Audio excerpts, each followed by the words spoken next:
കുറിച്ച് പറയുമ്പോൾ നമുക്ക് നമ്മുടെ അടുത്ത സുഹൃത്തുക്കള് അല്ലെങ്കിൽ അധ്യാപകരൊക്കെ അധ്യാപകരും സുഹൃത്തുക്കളെ കുറിച്ച് പറയുമ്പോൾ ആദ്യം ഓർമ്മ വരാൻ നമുക്ക് അടുത്ത ആളുകളെയാണ്. അതേപോലെ ഓൺലൈൻ മദ്രസകളെ കുറിച്ചൊക്കെ പറയുന്നത് ഓൺലൈൻ സ്ഥാപനങ്ങളെ കുറിച്ച് പറയുമ്പോൾ ആദ്യം ഓർമ്മ വരാൻ മീമിനെ കുറിച്ചാണ്. പലരും ഇത് ചോദിക്കാറുണ്ട്. ഇപ്പോൾ യു കെയിലുള്ള ഫ്രണ്ട്സ് അല്ലെങ്കിൽ പുറത്ത് മദ്രസ സൗകര്യം ഇല്ലാത്ത സ്ഥലങ്ങളിലൊക്കെ കുട്ടികൾ ചോദിക്കാറുണ്ട്, ഓൺലൈനായിട്ട് ഏതാണുള്ളതെന്ന് ആദ്യം ഓർമ്മ വരാൻ എനിക്ക് മീമിനെ കുറിച്ചാണ്. അത് എന്തുകൊണ്ടെന്ന് എന്നാൽ മീം ഇത്രയും ആദ്യമായിട്ട് ഓൺലൈൻ രംഗത്ത് വന്ന ഒരു സ്ഥാപനമാണ് മീം.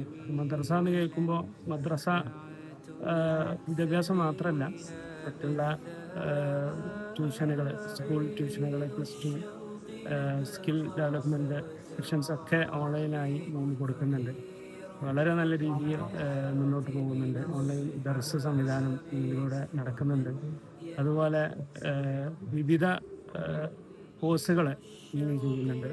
അൽഹംദുലില്ലാ നല്ല ഭാവി ഇതിന് ആശംസിച്ചുകൊണ്ട് നിർത്തുന്നു.